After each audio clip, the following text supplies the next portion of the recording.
Vous attendez au Seigneur et laisse ton cœur reprendre son souffle. 31-24. C'est vendredi mais dimanche arrive. Les pharisiens lui dirent, si les rois d'Israël, qu'il descende maintenant de la croix, et nous croirons en lui. Les gens se moquaient en disant, vous sauvez les autres et vous ne pouvez pas vous sauver vous-même. Les voleurs l'insultèrent en disant, si tu es fils de Dieu, descends de la croix. Les disciples le quittèrent croyant que tout était fini. Sa mère pleura inconsolable, sentant que la vie elle-même la quittait. Satan se réjouit et les démons se réjouirent parce qu'ils avaient tué Dieu. Ceux qui passaient l'insultaient en secouant la tête. Regardez-vous, vous avez dit que les moments difficiles. Cliquez sur le lien dans la description de la vidéo. Mardi 9 avril 2024 page 3. Laissez-moi vous expliquer, les potins ne sont pas des potins, je partage juste des opinions. Le glouton n'est pas un glouton, c'est juste qu'il a un appétit très sain. L'avare, l'accumulateur, n'est pas simplement qu'il est très économe, c'est une personne très économe. Le dépensier n'est pas dû au fait qu'il est très large et généreux.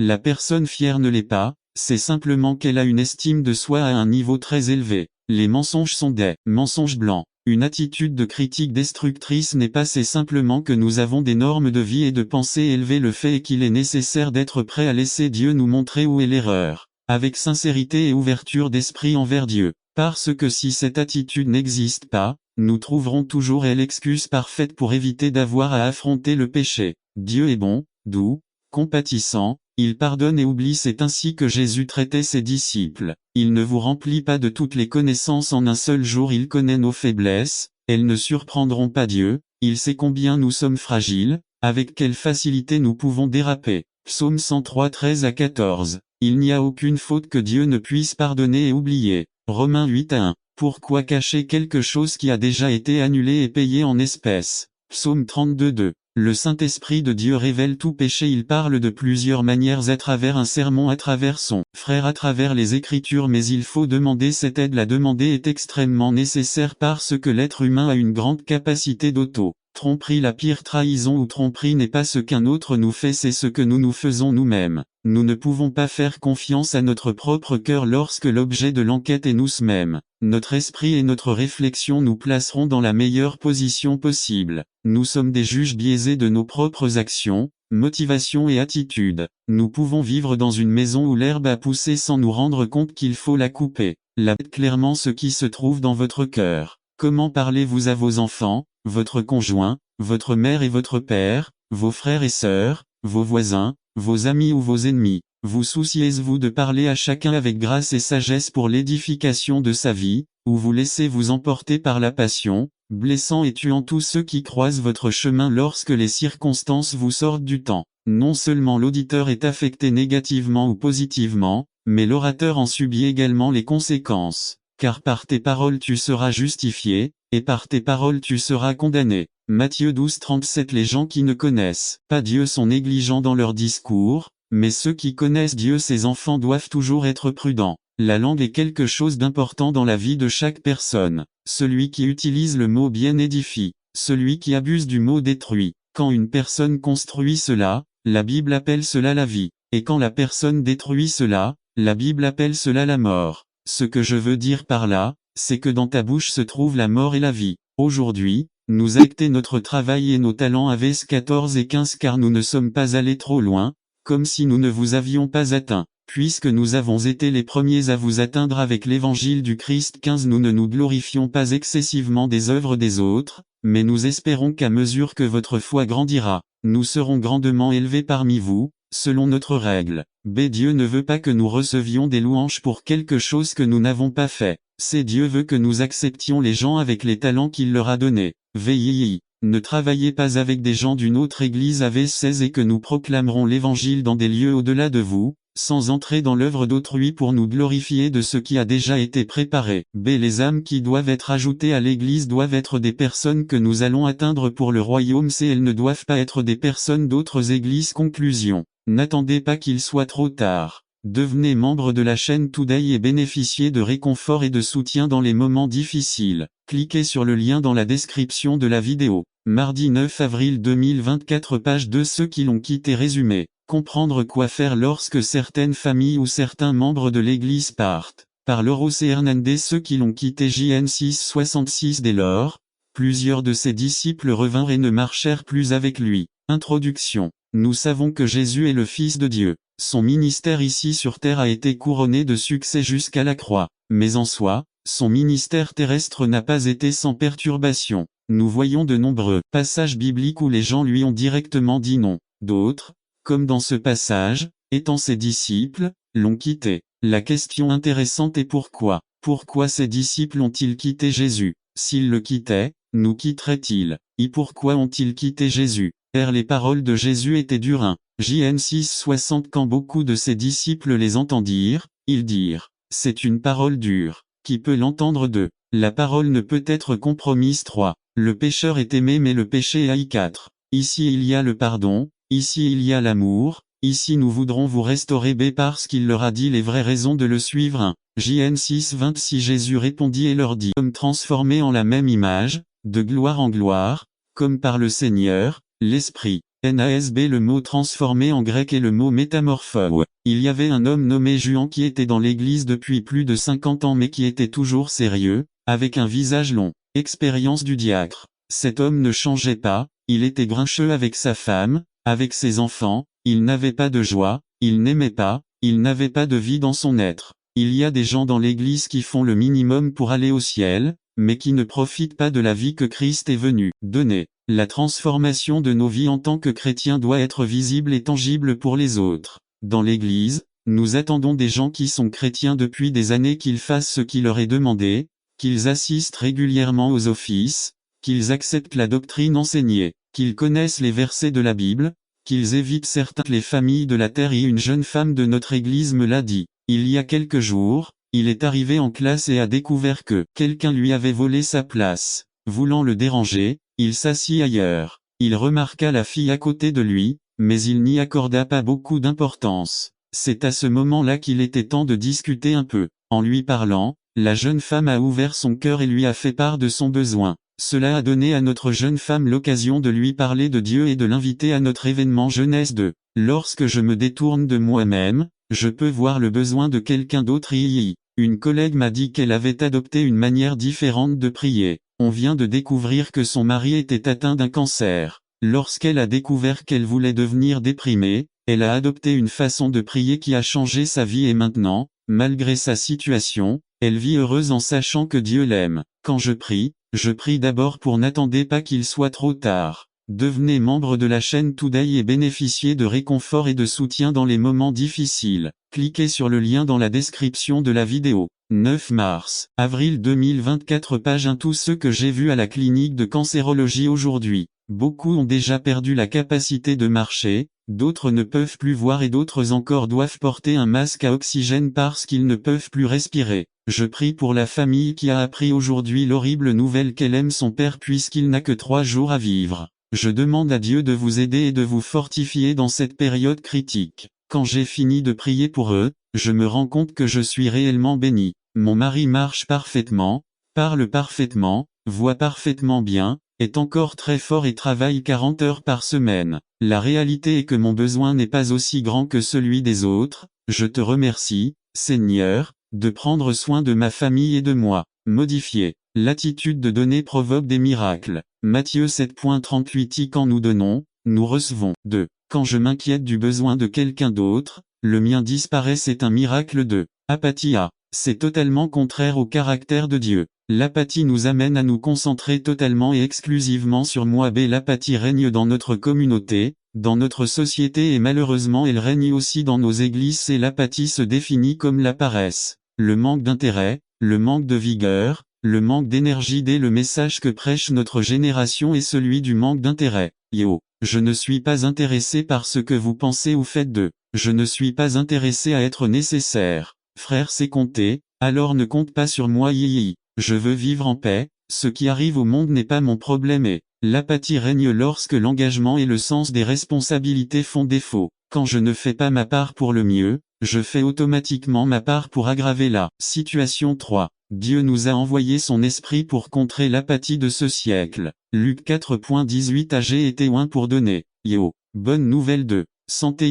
Salut Yves. Vision V. Libération 4. Lorsque nous donnons plaisir, etc. Ils peuvent rapidement devenir des dieux dans nos vies qui nous contrôlent et nous possèdent. Il est temps de les chasser de nos vies et de retourner au Dieu unique qui est mort pour nous. Hébreux 12, 1 à 2. Notre retour au Seigneur ne peut se faire sans un changement de vie. Il n'y aura pas de retour à Dieu sans éliminer les dieux qui contrôlent votre vie, sans abandonner votre péché. Il ne suffit pas que nous pleurions et gémissions pour nos péchés. La métamorphose du repentir doit se produire sous la direction de l'Esprit, pour qu'il nous montre notre péché et nous aide ensuite à le chasser de nos vies. Pour certains, cela signifiera arrêter d'aller à certains endroits, arrêter de rencontrer certains types de personnes, arrêter de faire certaines choses qui nous éloignent de Dieu et de sa parole. Tout au long des Écritures, Dieu nous appelle à prendre des décisions radicales concernant le péché. Éloignez les autres dieux, purifiez-vous et changez de vêtements. Le Général 35, 2. N'attendez pas qu'il soit trop tard. Devenez membre de la chaîne Today et bénéficiez de réconfort et de soutien dans les moments difficiles.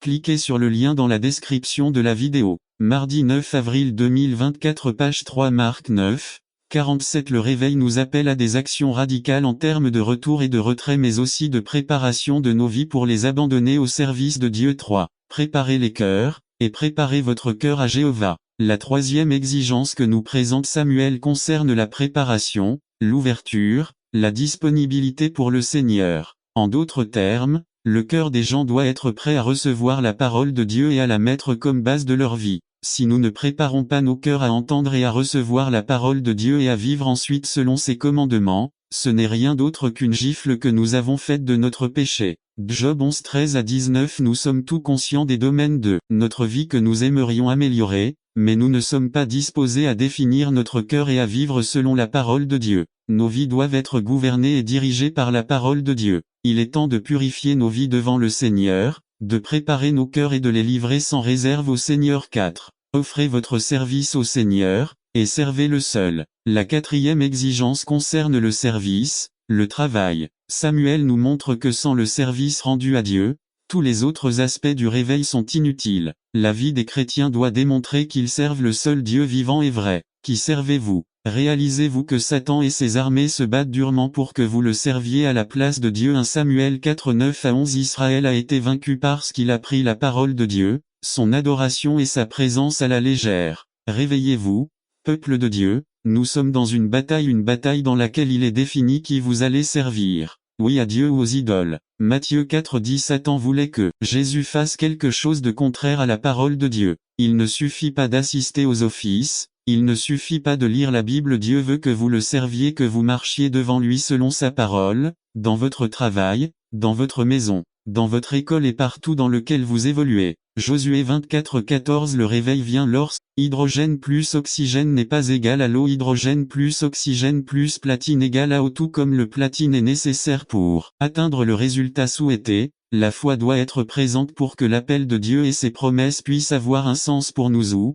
comme Abraham, faire une différence dans nos vies. Dieu exige de nous la même chose qu'il exigeait d'Abraham, être différent. Séparons-nous des tentations et de toute personne ou chose qui s'interpose entre nous et Dieu. 8. Et nous sommes arrivés au pays de Canaan. N'attendez pas qu'il soit trop tard. Devenez membre de la chaîne Today et bénéficiez de réconfort et de soutien dans les moments autres. La parole de Dieu nous dit que notre Seigneur Jésus-Christ a été moqué parce qu'il a vécu et est mort pour les autres. Examinons 3 façons dont Jésus-Christ a vécu et est mort pour les autres. Christ a vécu et est mort. Aimer et pardonner aux autres. Christ a vécu et est mort pour les besoins des autres. Le Christ a vécu et est mort pour le salut des autres. N'attendez pas qu'il soit trop tard. Devenez membre de la chaîne Today et bénéficiez de réconfort et de soutien dans les moments difficiles. Cliquez sur le lien dans la description de la vidéo. Mardi 9 avril 2024, page 1 à. Le Christ allait dire « J'ai soif ». Jean 19, 28. Mais il était plus important d'élever une prière au Père et d'en demander d'autres. Et dit « Père,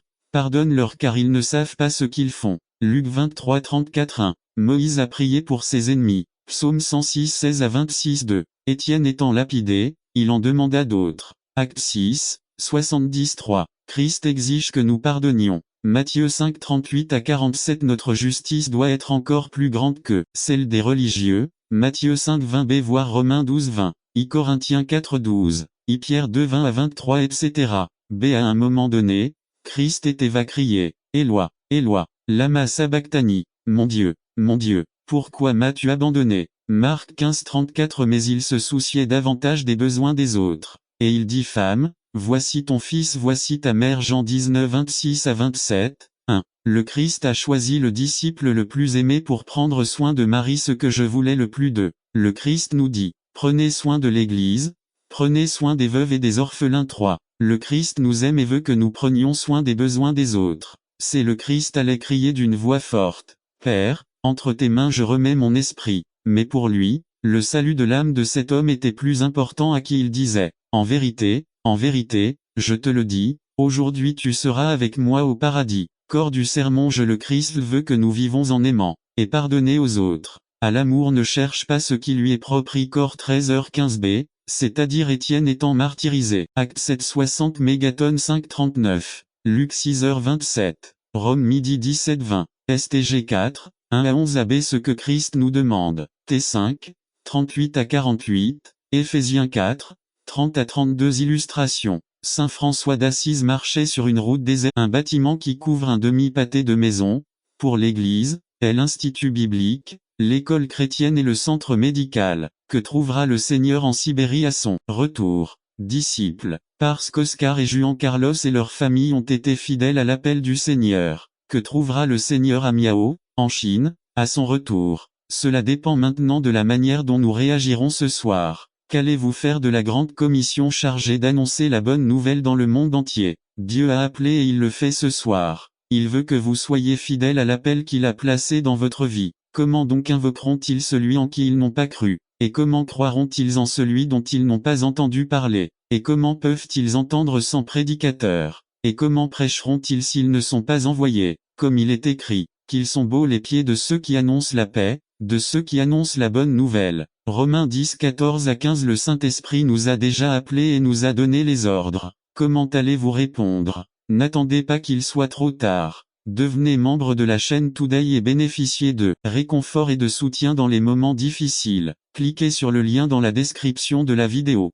Mardi 9 avril 2024, page 2. Invité au mariage résumé. Cette semaine, nous avons reçu une invitation à un mariage qui aura lieu à la fin du mois. C'est un moment de fête et de joie pour célébrer l'union d'un homme et d'une femme. Par Dan Campbell. Invité au mariage. Bienheureux ceux qui sont appelés au souper des noces de l'agneau. Et il m'a dit, ce sont de vraies paroles de Dieu. Apocalypse 19:9. Cette semaine, nous avons reçu une invitation à un mariage qui aura lieu à la fin du mois. C'est un moment de fête et de joie pour célébrer l'union d'un homme et d'une femme. Plusieurs fois, j'ai dû présider la cérémonie. Que c'est émouvant. Le mois prochain, mon frère se marie et nous sommes tous très heureux de ce qui se passe dans la vie de mon frère et de ma future belle-sœur. Janelle et moi sommes mariés depuis 20 ans, et il semble que c'était hier que nous nous sommes mariés. Mais, nous allons très bientôt célébrer un autre mariage, celui de l'agneau. L'agneau est notre Seigneur Jésus-Christ et nous, l'Église, sommes l'épouse. Christ a aimé l'Église et s'est livré pour elle, pour la sanctifier, l'ayant purifiée par le lavage d'eau par la parole, afin de se présenter à lui-même une Église glorieuse, sans tache ni ride, ni rien de semblable, mais qu'elle était sainte et irréprochable. Éphésiens 5:25-27. Nous allons à un mariage. Qui va? Ceux d'entre nous qui croient en Christ, son Église, notre salut. 20:46-47. Une personne en rébellion ne grandit pas même si elle est dans l'Évangile depuis des années. Il ne mûrit pas, il est charnel, il n'a ni fruit, ni témoignage car il ne s'est pas laissé façonner par Dieu. 1 Corinthiens 3:1-3. Hébreux 5:12-14. 2. Comment parle-t-il? La manière de parler d'une personne qui ne se soumet pas à l'autorité est bien connue et familière dans tous les milieux chrétiens. Il prononce des paroles telles que 1 Dieu m'a donné le ministère et non les hommes. 2 Je ne sers pas l'homme mais Dieu. 3 Je suis dans ses anges. Les autorités et les puissances lui sont soumis. Que fait Jésus au ciel? Jésus a l'autorité suprême au ciel. Mt. 28:18. Voyons ce qu'il fait. À Jésus intercède pour nous auprès du Père. Romains 8:34-33. Qui accusera les élus de Dieu? C'est Dieu qui justifie. 34. Qui est celui qui condamnera? Christ est celui qui est mort. Plus encore, lui aussi qui est ressuscité, qui est aussi à la droite de Dieu, qui intercède aussi pour nous. 1. Satan est celui qui nous accuse, mais nous avons déjà été déclarés justes. 2. Satan connaît sa damnation future, il ne veut pas y aller seul, il veut emmener ses enfants, ses amis, etc. Mais en Jésus-Christ il y a déjà de l'espérance, parce que le Christ est mort pour tous. ils ont aussi une chance. 3. Jésus intercède pour son peuple auprès du Père. Nous en voyons un exemple chez l'apôtre Pierre. Luc 22, 32-31. Le Seigneur dit aussi, Simon, Simon, voici, Satan t'a demandé de te cribler comme le blé. 32. Mais j'ai prié pour vous, afin que votre foi ne défaille pas, et toi, une fois revenu, confirme tes frères. 33. Il lui dit, Seigneur, je suis prêt à aller avec toi non seulement en prison mais aussi à la mort. 34. Et il lui dit, Pierre, je te le dis, le coq ne chantera pas aujourd'hui jusqu'à ce que tu nies 3 fois que tu me connais. 4. Quelle grande bénédiction de savoir que notre Seigneur Jésus-Christ intercède pour moi, afin que ma foi ne défaille pas, pour que nous continuions à encourager les frères. B. Jésus défend nos intérêts. Et 4. 14-16. 14. C'est pourquoi, puisque nous avons un grand, souverain sacrificateur qui a traversé les cieux, Jésus, le Fils de Dieu, tenons fermement à notre profession. 15. Car nous n'avons pas de souverain sacrificateur qui ne puisse sympathiser avec nos faiblesses, mais quelqu'un qui a été tenté de toutes les manières comme nous, mais sans commettre de péché. 16. Approchons-nous donc hardiment du trône de la grâce, afin d'obtenir miséricorde et de trouver la grâce pour être secouru en cas de besoin. Et 4. 14-16. 24. Car Christ n'est pas entré dans le sanctuaire fait de main d'homme, type du vrai, mais dans le ciel lui-même pour apparaître maintenant pour nous devant Dieu. 25. Et de ne pas s'offrir plusieurs fois, car le souverain sacrificateur entre chaque année dans le lieu très saint avec le sang d'autrui. 26. Sinon, cela t'aurait été nécessaire. N'attends pas qu'il soit trop tard. Devenez membre de la chaîne Today et bénéficiez de réconfort et de soutien dans les moments difficiles. Cliquez sur le lien dans la description de la vidéo. Mardi 9 avril 2024. Page 2. Souffre à plusieurs reprises. Cliquez sur le lien dans la description de la vidéo. Mardi 9 avril 2024. Page 3. Faiblesse morale chronique résumé. L'appel et les dons de Dieu sont irrévocables. Le destin et le but qu'il a pour nous sont permanents, mais notre désobéissance peut annuler ses meilleurs plans. Par Ama Fernandez. Chronique de la faiblesse morale. Pasteur Ama Fernandez. Lecture 1 Samuel 2, 22-25. 22. Eliam, faites-la tomber amoureuse, complimentez-la, laissez vos enfants vous entendre et voyez combien vous les aimez. C'est puissant, et très sain pour vos enfants. La plus grande peur des enfants est de voir leurs parents divorcer. Apprenez-leur à aimer leur femme. Aime ta femme. B. Soyez engagés envers la fidélité de votre famille. Proverbe 6, 20-25. Ta femme, tes enfants. 1. Ne prends pas de risques inutiles. 2 Timothée 2, 22. Votre famille est un grand trésor que Dieu vous a donné. 2. Faites attention aux dangers subtils.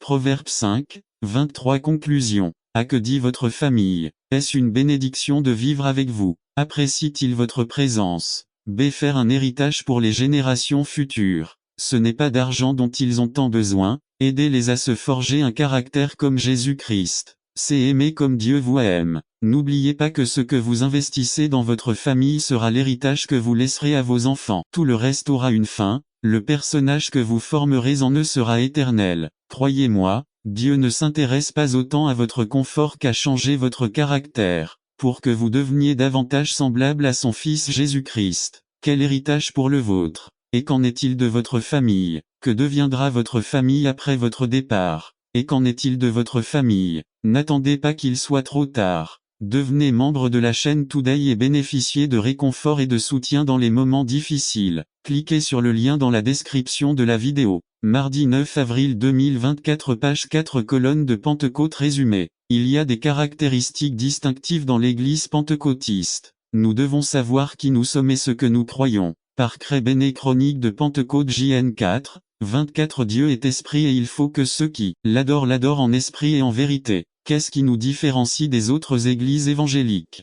Culte exubérant. Les vrais adorateurs adorent en esprit et en vérité. Nous frappons dans nos mains. Psaume 47. 1. Tous les peuples, battez dans vos mains. Criez à Dieu avec une voix de joie. Nous levons les mains en adoration. PS 134. 2. Levez les mains vers le sanctuaire et bénissez Jéhovah. Nous poussons des cris de joie. PS 132. 16. De même, je revêtirai de salut ses prêtres, et ses fidèles crieront de joie. Nous dansons dans l'esprit. PS 149.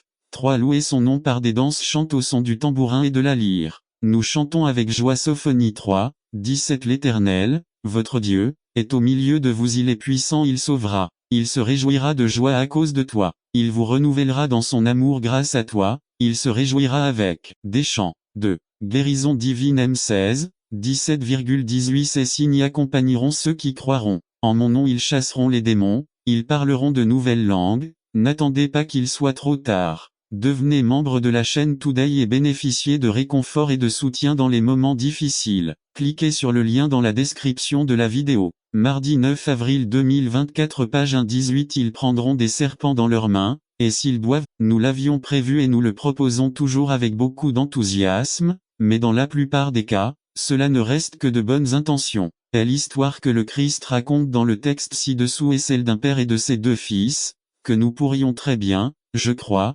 adapter au service que nous rendons nous-mêmes à notre Père Céleste. Cela reflète aussi clairement une sorte de service qui plaît au Seigneur. C'est un service qui obéit exclusivement à la volonté du Père. Si nous devons être diligents dans le service que nous rendons à notre Dieu, alors cette diligence se transmet comme obéissance. Voyons que l'attitude de ces deux enfants pourrait bien être la façon dont nous servons notre Dieu. Oui mais non. Intentionnel, désobéi vs. 30 Soyez prudent avec les bonnes intentions. Le dicton bien connu l'intention suffit n'a pas sa place ici. Quand nous faisons un discours du bout des lèvres, nous ne pouvons que provoquer la condamnation de Matthieu 7 21-23 Je ne vous connais pas, comme c'est terrible c'est dans la phrase oui, mais non, mais représente l'intermédiaire qui nous fait oublier notre promesse d'un meilleur service à Dieu distraction, autre intérêt, oubli de non mais oui, repentez-vous, obéissez vs. 29 Le revers de la médaille est que nous reconnaissons que nous avons mal agi, nous nous repentons et le servons qu'est-ce que ça fait? Sa bénignité reconnue Rome 2, 4 non, mais oui, dans ce cas, mais représente une réflexion sur notre attitude désobéissante, nous réprimandant de nous repentir 3 Notre service, médiocre, de second ordre, incomplet, a besoin d'être amendé et assidu pour qu'un jour nous puissions entendre la belle expression bravo, bon serviteur. Et la volonté du Père c'est ce qui compte. vs. 31 Le service de l'obéissance accomplira toujours la volonté du Père Rappelons-nous qu'il est le patron, nous ne sommes pistés pas. Personne ayant vu une crucifixion n'aurait pensé à en faire une œuvre d'art ou un bijou. L'image qu'elle provoquait était horrible. N'attendez pas qu'il soit trop tard. Devenez membre de la chaîne Today et bénéficiez de réconfort et de soutien dans les moments difficiles. Cliquez sur le lien dans la description de la vidéo mardi 9 avril 2024 page 1 Compte tenu de la honte, de l'humiliation et du scandale que représentait la croix. Les croyants corinthiens ont pensé qu'il valait mieux l'oublier et passer à la recherche d'autre chose. Ils étaient fascinés par les démonstrations de pouvoir spirituel, les dons des langues, les miracles et la sagesse des philosophes incrédules. Ils ne voulaient pas avoir la nouvelle d'un juif honteusement mort, mais ils voulaient jouir et manifester un pouvoir spirituel qui les élèverait à un état spirituel supérieur aux autres. Ils voulaient un Christ sans croix pour nourrir leur soif de pouvoir, de renommée, d'expérience surnaturelle, de sagesse et de position sociale. Comment Paul réagit-il à tout cela? Sa réponse nous dit que dépasser la croix, ce n'est pas avancer, mais abandonner le Christ. Le message de la croix est absolu et dépasse toute sagesse humaine. Pour être honnête, il me semble que dans 2000 ans, le panorama actuel n'a pas beaucoup changé. Vous dans 10 ans, pensez à ce que vous collectez qu'est-ce que cela dit sur votre quête du royaume de Dieu comme priorité numéro 1 dans votre vie. Que disent le nombre, le type et la fréquence avec lesquels vous êtes avec des amis et d'autres personnes avec qui vous passez le plus de temps? Quelles sont les personnes les plus importantes dans votre vie? Que disent les sujets de vos conversations sur ce qui est important pour vous? Que disent vos passe-temps, émissions de télévision, films, musique, magazines et sites web sur la façon dont vous devriez passer votre temps? Et la liste pourrait s'allonger encore et encore. 5. Tous les domaines de votre vie doivent refléter le message de la croix, ni plus ni moins. Conclusion 1. Ne tombons pas dans un piège dangereux concernant le rôle que joue l'Évangile dans nos vies.